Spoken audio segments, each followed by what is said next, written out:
Arcade games. Those were the classic days of gaming. Going to the mall, big or small, and scanning for those cabinets. It didn't matter what shape or form they were. We knew they were games. And all we needed are our quarters to play. But gaming has advanced so far now. All the good old classic arcade games are no more. It makes me sad that they are so. They got us out of the house and we saved their quarters. I think I'll sleep it off where I can dream and cast away. Oh.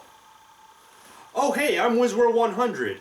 You're the viewers and I'm the reviewer, and welcome to a special episode of Which to Find. I've got two classic games that you can get for your Dreamcast.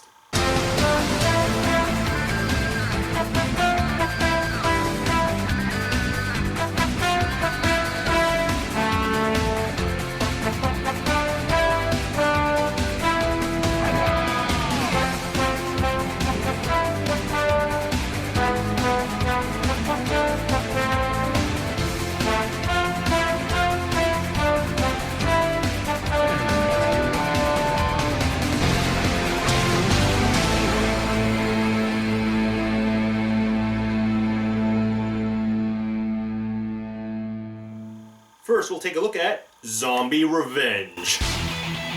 Zombie Revenge. What a stupid sounding title.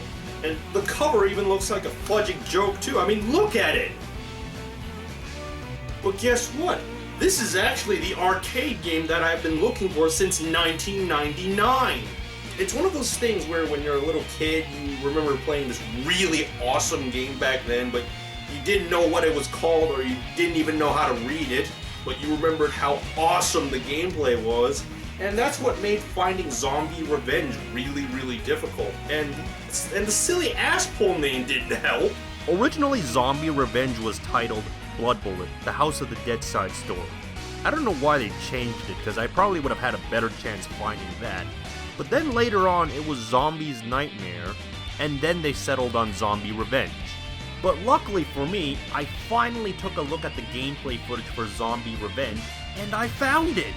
I've been searching for this game for so long, it means so much to me, and I really wish I didn't tell the guys at River City Gamers about this game until I reviewed it. Why? Because I know they're probably not going to credit me for finding this obscure game that I've been searching for my entire life. But, who knows? What I do know is that this game got ported to the Dreamcast, and that is one of the few reasons I got a Dreamcast. Classic arcade games such as Crazy Taxi, Power Stone 1 and 2, Dynamite Cop, House of the Dead 2, and so forth.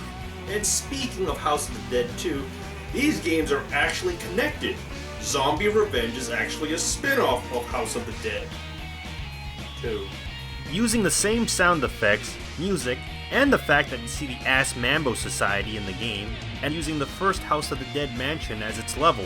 That's so fucking cool. It's so cool it brought the dead back to life for their chance at revenge. A zombie revenge! So what is Zombie Revenge? It's a beat-em-up game, much like Dynamite Cop, but with zombies instead of pirates. And there are bullshit moments in the game that spoil the fun, but I'll get to that later. So what do we get for the Dreamcast port of Zombie Revenge? Arcade mode, which has no changes of course. Original mode that comes with 3 completely original gameplay modes. Training mode where you can download a game onto your VMU. There's also a mode where you can fight the bosses from the game, which I actually kind of enjoyed playing because it also made me do better at the boss fights. It's very useful for learning how to fight the bosses efficiently when you play the main game. And then there's fighting mode, a mode which I'd like to call interestingly pointless. Now, since this is an arcade game, it's also quite short, containing only 7 levels that are about 10 minutes long, because you also have a timer that hurries your ass if you take too long. There's no time, Hatchet. There's no time. Starting off in arcade mode, you get to pick 3 different characters, each with their own stats and combos. This game also has a 2-player mode, which is awesome, so you and your friends can play as one of the other characters. One of these characters is called Stick. He's your average balanced character. But Stick? Jeez, what an embarrassingly stupid name. I guess his parents thought the name would stick. Well, someone had to stick up their ass. And shut him out! You think he's called that because he has a stick for Linda? Oh yeah, the second character is Linda, your speedy, weak character in gaming. But she does come equipped with ballistics. How rude! Forgive me. Third but not least, you got Bruce Lee? Bruce fucking Lee? Hadouken! Hadouken! Spinning the bar of kick! Oh, I know who I'm gonna pick. I mean, Bruce Lee kicking zombie ass? Hells yeah! No, Bruce Lee. No, Bruce Lee. Okay, fine, he's a Bruce Lee clone. His name is Lee, goddammit. Yeah, that's pretty cool. In fact, he's so cool, he's in the Project X zone as a character. Next game on my list when I get the money. The game starts up and we have our cutscenes. Is the voice acting as bad as the House of the Dead, you ask? Are we still following this guy? He's the one making the zombie. To catch him, we have to follow. Let's go. I also seem to have a stick up my ass, which explains why my standing posture looks so weird. Grab the rope! He said all those creatures were made by humans. South Union Railway. My fellow Americans, I would like to once again tell you that I did not have sex with that woman. I would kind of say yes to everyone except Bruce Lee. Because he's Bruce fucking Lee. No! No! What are you doing here with crap on lighting? Oh, is it the Bruce Lee gag? Don't you dare make another joke. It's getting really old now. Oh, it's getting really old. Those gags grow up so fast. Leave us alone. Hey, you got edited in here without your consent. Go blow yourself. Whoops. Where was I? Oh right, cutscenes. You can skip the cutscenes, thankfully, and I also forgot to mention the story. The story is some villain who reminds me of Miles Edgeworth, who tries to destroy humanity because his parents were killed, instead of becoming Kung Pao Chicken Batman. So it's up to you and your three characters to save the world. Now we can get on with the zombie killing. If you wait a little bit, like most arcade games back in the 90s, they show a little tutorial on how the controls work, which I haven't seen done in ages. You can kill zombies by shooting them to death, Aren't they already? or going Bruce Lee on their graves. Now why would you ever go Bruce Lee on their graves? Well, aside from saving ammo and doing a stronger and quicker attack, your gun is a lot safer to use than beating things to death. Aren't they Oh already? come on, that joke only works once! But the melee is not useless. You can do a lot of damage with your melee combos, and it's a lot quicker than your gun, plus you don't need to reload it. Personally, during most boss fights, I use melee because it kills them faster. This works better with the second player distracting the boss while the other player kicks them in the back, or if you get real good at blocking and countering. Each character has their own combos they can use, with Bruce Lee ending his combo with a big flaming fuck you to the enemies. I'm sure you'll find out how. You can also perform holds or quick time attacks on zombies, which, if you're using Bruce Lee, I find it really annoying since Bruce Lee here constantly gets into one while you're trying to do a combo. Because they're tapping really fast on the attack button because, well, the combo consists of mostly the attack button. This doesn't happen as much with the other characters for some reason, which is helpful for me since Stick is the only character I ever used that made it through the entire game on original mode. There's also hidden moves that you can do, and a few other moves such as rolling, backhand attack, the area attack move that takes your life, and the useful dash attack that knocks the zombies down. You can configure these moves on your controller for your convenience, if you ever remember to use them, because I forget. Oh yeah, there's also a guard button that I used quite a bit against certain bosses. Mostly I use it for running because if you tap it once, your character will dash for a little bit. Sometimes it's inconsistent with the running, but it works. The guard button is useful because you'll take less damage from most attacks that aren't guns or special moves, and you can do a guard break counter when an enemy hits you. Its response time is a little slow, so you'll have to plan in advance because it doesn't instantly hold up. I would kind of suggest getting the arcade stick if you can, because this is how I play when using Melee. It's compatible, which is pretty neat, but I probably wouldn't get it just for one game. Except I have two. There's a bunch of moves you can do with the Melee, but nothing is simpler than shooting a zombie in the face. There's an interesting mechanic with the gun here. While locking on, if you let the sphere turn red, you can do way more damage than if you were to just shoot the zombies normally.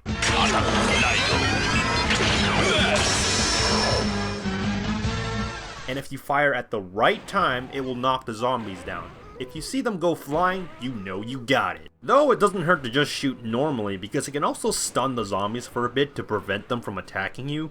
So you have to judge whether you want to do a critical shot or just fire away to stun them. If you hold the fire button down, you can do a charge shot that'll knock zombies down and also does a fair bit of damage at the cost of 5 bullets. And you can cheat this by having 1 bullet in your clip. You can do the same with charging your melee attacks, but you probably shouldn't do it since it's only at close range and the payoff isn't that great. You can carry up to 60 bullets and you can find plenty of them being dropped from zombies. The gun sounds like the most useful tactic to use against the zombies, right? Yes. Yes it is. Because most of the time I'm shooting them from a safe distance, and there are also boss fights in the game where it's kind of impossible to beat without a gun because they're in high places you can't reach with your melee. There are also a variety of guns you can find to help you through the stages, like flamethrowers, A flamethrower? Gatling guns, lasers. Most common are the machine guns and shotguns. I got a shotgun. I got a better shotgun, beach. Though with these guns you can't perform critical shots because I guess it would be cheap doing that, but hey, the guns are still useful. Oh, if you happen to get hit and press the firing button, you'll do this cool John Woo jumping back shooting attack with your handgun. You can also get poisoned by being attacked, which doesn't kill you, but it does slow down your character when they turn purple from too much poison. And apparently there are benefits to being poisoned, such as stronger attacks and special combos that you can't perform normally. I guess the poison numbs the pain that the moves would normally cause, because, you know, human limitations, achieving only 30%.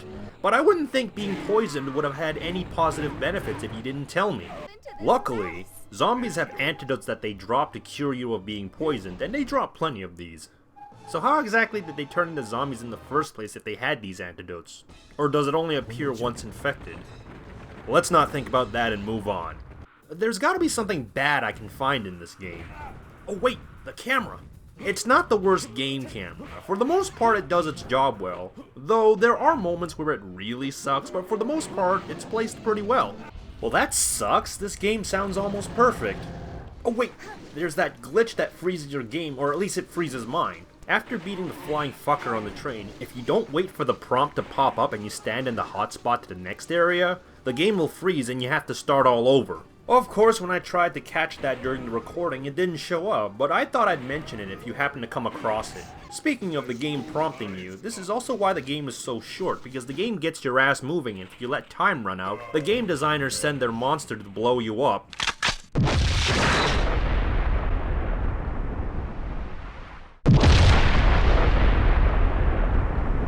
I could say the bosses are kind of cheap, but you just gotta be careful when fighting some of the bigger asshole ones. Blocking really helps, though the final boss can go kill himself for being such a giant flaming pussy.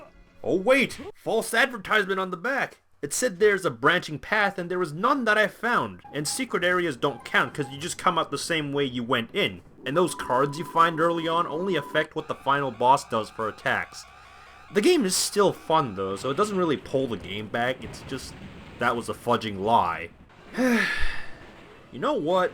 This game sounds perfect for the most part. I can't find flaws big enough to be a problem, except dying very easily from attacks like zombies using guns. What the fudge, man? Zombies using guns? Is this Resident Evil 6?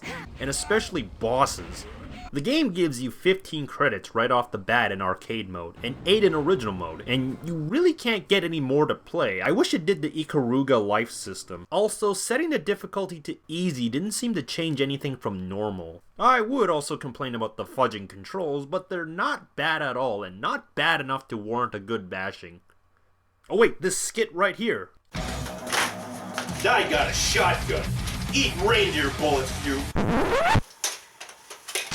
I got a machine gun, and I'm gonna start spraying. So you better pray that you got protection on. I got some patience. That's great, cause I'm running out of it.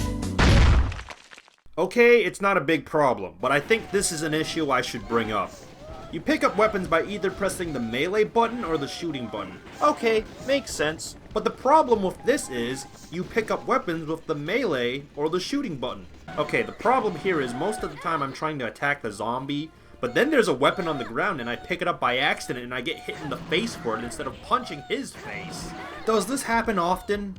Not exactly, but this is still a flaw in the game design I have to address. On the train level, you find more of these hunchback midgets that can go burn in hell for constantly making the eee sound from ghosts and goblins. These guys have axes they throw at you. If you get hit by these axes, they drop to your feet, and if you're also attacking in the same place because you're locking onto these bastards with your guns, your character will pick up the weapons instead of firing it. Kind of an inconvenience if you ask me, but the worst is when you already have a weapon you want to use, and you pick up another weapon unintentionally. I know this sounds stupid because you're probably saying, why not just get out of the way? Well, go do it then. Why ask such a dumb question?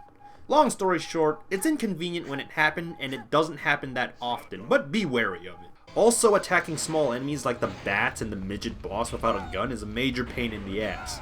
But the escape attack does fix that, thankfully. Well, let's look at the other modes. Original mode is sadly not that original. What do I mean by that? You remember original mode from House of the Dead 2 where you can use items from the stuff you pick up playing in original mode, and then using it when you play original mode again to make it easier and fun? Also, for some reason, you can't play this with 2 players. I mean, that's real original. Well, you do pick up items here, except most of the items you pick up are for your VMU game that you can download from training mode. I'll get to that later.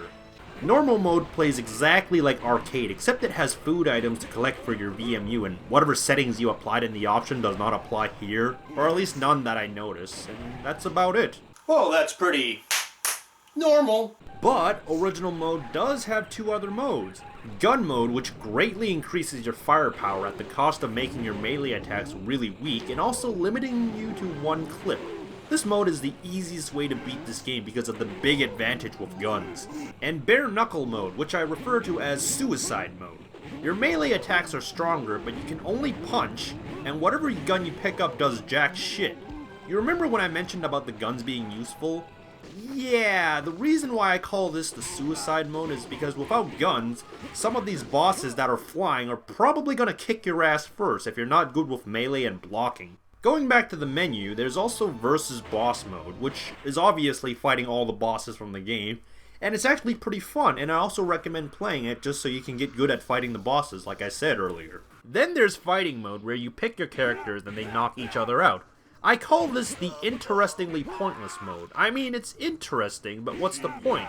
You don't unlock anything from it, it's just here.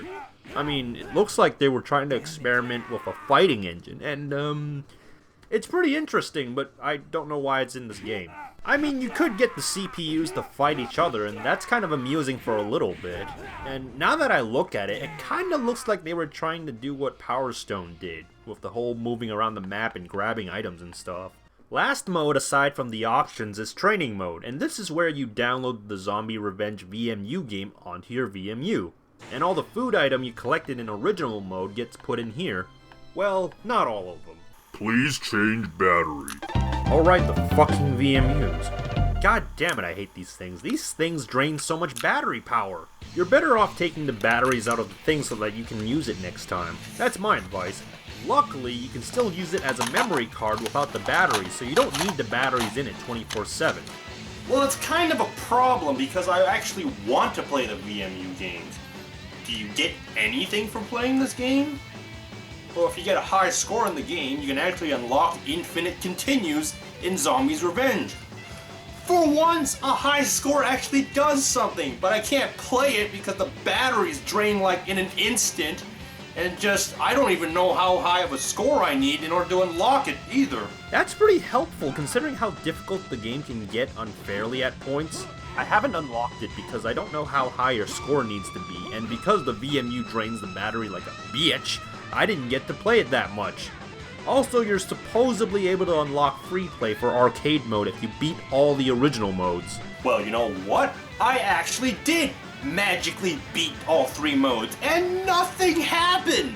I kept looking up on the internet to see what I did wrong, and they all say the same thing.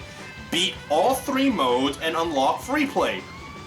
Well, I don't see my free play! But anyways, back to the VMU game.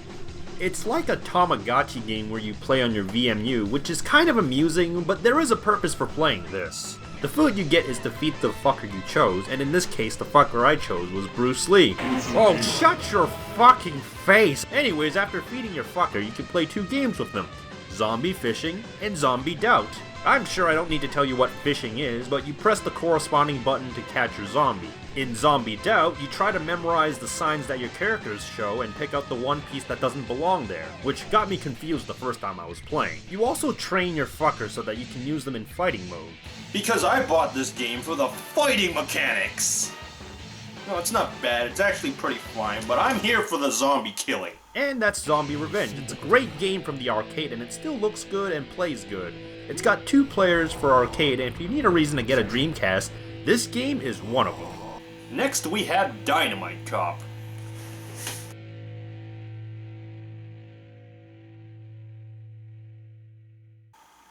Ah yes, another classic arcade game from my youth. I remember it looking like this.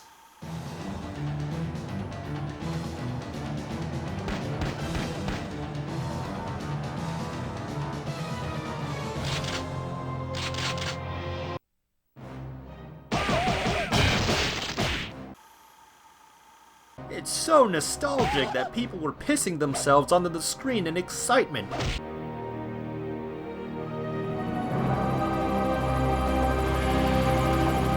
We have a situation down there.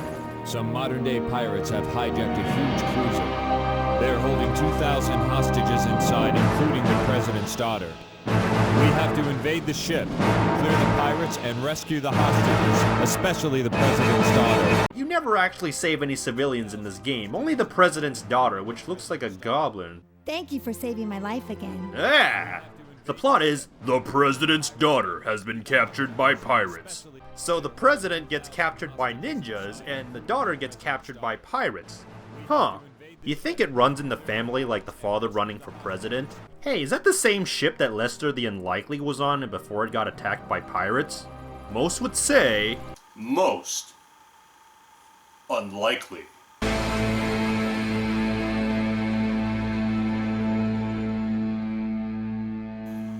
If saving the president gets me 1 burger, does saving her daughter get me 2? Anyways, much like Zombie Revenge, it's a beat 'em up with a way more consistent camera and gameplay that plays about the same. Also, look at that cover art. Damn, that looks action-packed. I want me some of that. Oh wait, I got this game. You beat pirates up and shoot them in the ass with a variety of guns, and you can collect these P crests to go into Super Mode once you collect 5, or find an S crest that makes you stronger.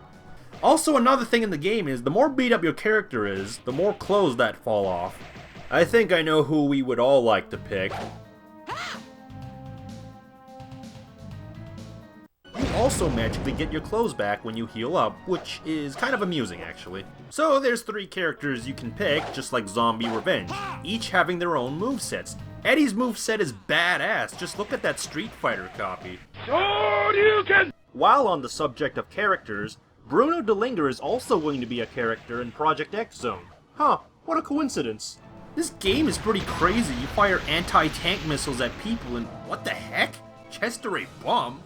Hey, I know you're a hobo and all, but you don't need to turn to terrorism. Anyways, you get to blow his ass up in the game.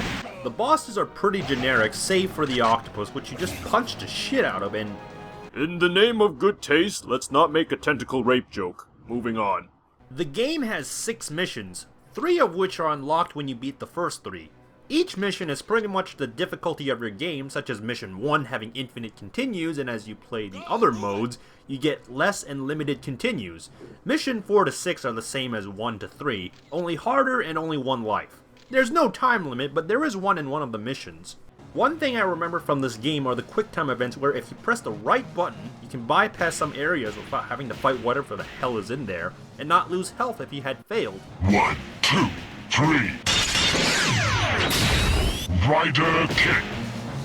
It creates a pretty cinematic moment when you succeed, but you better be quick and correct or else you'll be spending some time with your failure.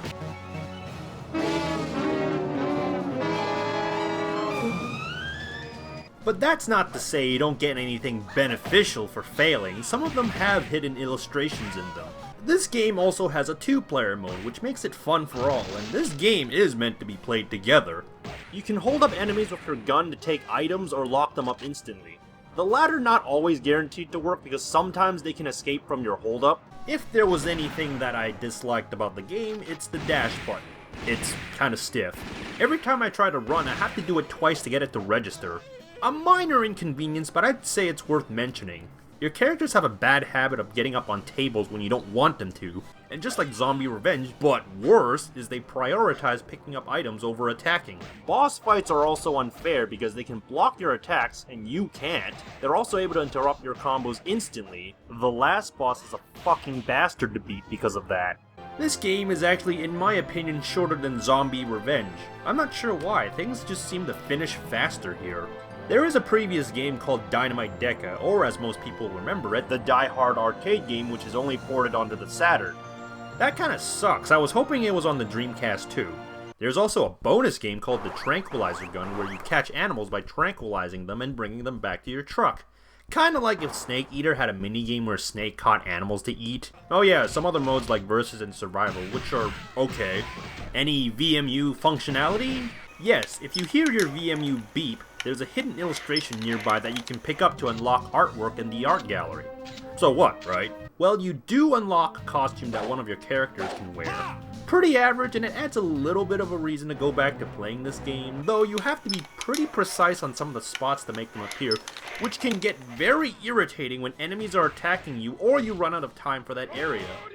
So, should you get this game? Yes, I would. It's a classic arcade beat-em-up, and plus 2 players. The game plays pretty well for the most part, and has a bit of replayability with the missions. Now, if I was to choose between Dynamite Cop or Zombie Revenge, which one would I choose?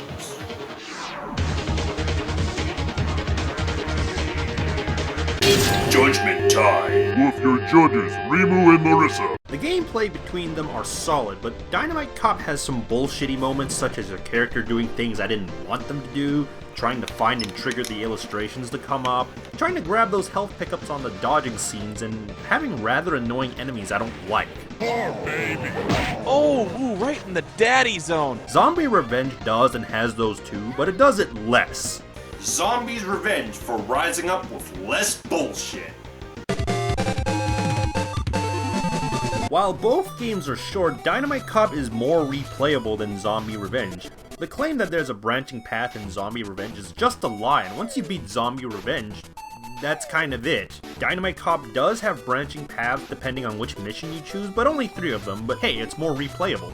Dynamite Cop for having some value in replay. The camera in Dynamite Cop is consistent, while Zombie Revenge goes for the cinematic look for the entire game, and sometimes giving the worst camera position where I can't see where things are. Dynamite Cop is a little boring, but I can see everything on screen. Therefore, less bullshit and much more fair.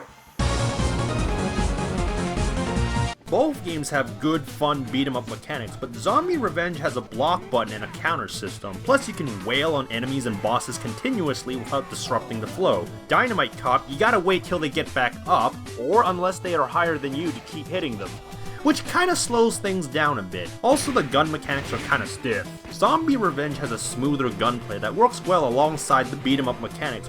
Zombie Revenge blocks Dynamite Cop from getting a point and keeps the flow going. Dynamite Cop has very generic boss fights. You just beat the living shit out of them, and that's kind of it. In Zombie Revenge, while some bosses can be cheap, there is strategy and timing required for each one because they are all unique. Though it usually just involves shooting them in the face or punching your way through, but you gotta time it right because you can't brute force your way like Dynamite Cop, and the satisfaction is a lot better. Zombie Revenge takes it like a boss. Both games have mini-games and game modes with them, but which one does better? Modes! Versus modes, survival modes are just average for both. I mean, who really cares about that? Dynamite Cop does have Showdown, which is basically the same game, but with one life and more restrictions, which is really tough and I don't think I'll ever want to play those again. Original mode in Zombie Revenge is not as original as the creators think it is. But hey, I can't say it wasn't fun with its conditions, such as more firepower, or doing it the Fist of the North Star, picking up collectibles for your VMU, having 8 continues over 1, and being the only way I was able to beat the game. Tranquilizer gun is okay, you just shoot things, and the controls feels like they've been tranquilized too. The raising game is okay too. I mean, you're basically playing Tamagotchi, except that you can unlock cheats for your main game, which is really cool. Minus seeing the batteries dying quickly. Zombies Revenge, because you can unlock cheats by playing the game, which gives it a reason for it to exist. And original mode, I liked it, it was fun. Zombie Revenge gets a point for cheating, in a fun way. Well, the score has been tallied and... But Dynamite Cop has Bruce Willis's character. Does not count, and even if we went with that, Bruce Lee would have gotten them points. Zombie Revenge would have gotten double points because you can get this awesome costume for Stick, which turns him into... The ultimate hero! Dynamite! What? What happened? Hey! Rudy, here comes another one. Rudy, withdraw, quickly! Is this what I get? I'll go easy on you. Okay, I'm finished playing around. I hold the god of destruction in my body. So what are you going to do about it? For the sake of the world, here goes! The power of the Supreme Ruler destroys evil! The ultimate hero, Dynamite! Oh, ooh, right in the daddy zone. Now it is a somewhat happy ending, isn't it? John St. John, that's just great, Zombie Revenge. Oh yeah, and all the other characters have alternate costumes too. Now by my point, Zombie Revenge is the winner of Which to Find. But hey, remember, both games are good. It's just, if I had to suggest which one to pick between Zombie Revenge or Dynamite Cop, I'd say go for zombies, because pirates are just pirates until they come back as zombies. And with that, stay tuned for more.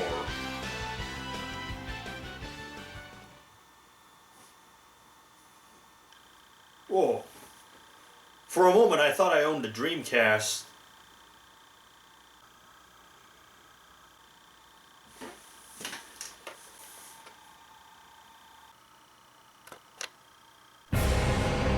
Oh no!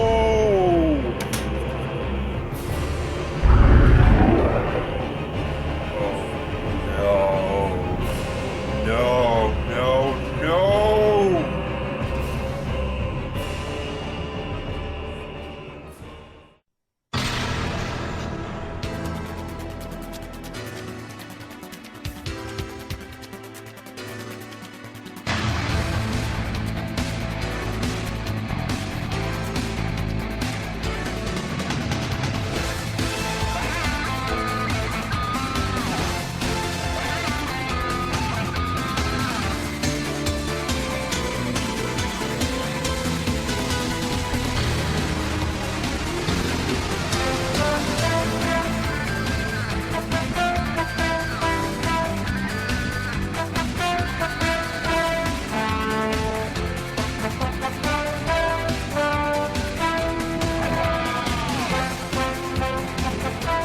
Hey guys, enjoyed the video? Want to see them earlier before it gets on YouTube? Watch it on my site, lazyworkscreation.web.com, if you aren't already watching there. Be up to date on reviews, videos, join the forums, be a part of LazyWorks Creations, and help support the site and myself, Wizard100. There's also a LazyWorks Creation Facebook page. Be sure to also subscribe to my dedicated Let's Play channel for Let's Play videos, also updates on reviews, and subscribe to enter for a chance to win a video game giveaway when milestones are reached. Don't forget to also visit River City Gamers for content from other people like me. And this is Wizard100, you're the viewers and I'm the reviewer. Stay tuned.